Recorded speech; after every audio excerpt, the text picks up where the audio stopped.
Hi guys. Welcome to a new week. It's this Monday, July 6th.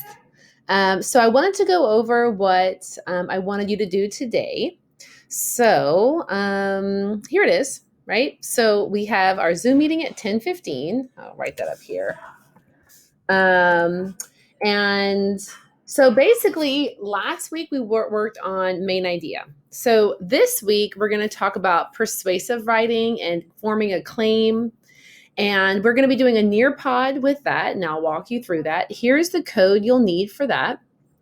And then you do have a little workbook page that kind of goes along with persuasion and writing a claim and identifying a claim and evidence. So that's what I want you to do today. No math because something's going on with that ST math and I'm not really sure. So let's pause at ST math for just for today, and then hopefully we can pick that up tomorrow. Okay.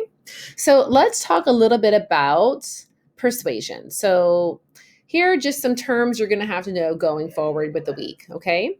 So number one, the term persuade means to convince an audience of something. So persuasive writing means you have an opinion, you have a point of view, and you're trying to convince an audience. Okay. So to convince an audience, you might make a claim or you might have a thesis statement. This is a statement that asserts that something is true, right? It's a statement saying, this is my point of view and it's true, right? You're claiming something. So sometimes that's a thesis statement, or a thesis statement can be a sentence or two or a claim. So in order to support that claim, to support your point of view, you have to provide evidence to support that claim. So it's details that support the claim. So all the reasons why an audience should believe your claim, okay? And we're going to look at examples in a second. And then obviously, sometimes it makes your case stronger to acknowledge the opposing claim, the counter argument, like the other point of view, because you want to discredit it, right? So these are terms we're going to be kind of focusing on this week. Okay. So last week was main idea. The week before that, we're looking at plot elements. This week, it's all about point of view, persuasion, claims, that kind of thing. So like I said, you're going to be doing a Nearpod on persuasive writing. So I will be going through that with you at today's Zoom meeting, but remember how to get to Nearpod. So it's down here, Nearpod. You see where I am? And then it's going to prompt you for a code. Okay. The code is in that daily schedule. It's SKGNZ. So you can do, yes, I understand, put the code. Now we're going to be doing this together, like I said, in Zoom.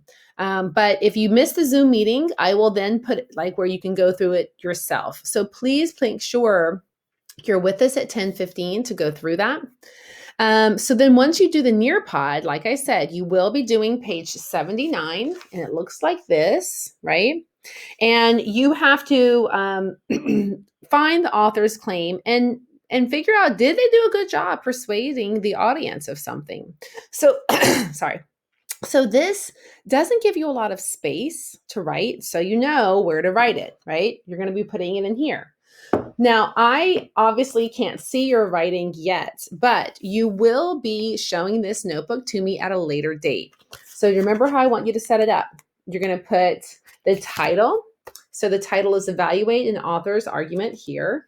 You're going to put the page number and the date. And this is where you're putting today's page 79, okay?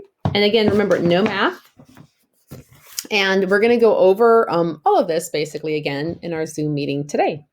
So I hope to see you there. And that's it. Okay, guys. Bye. I'll see you in Zoom.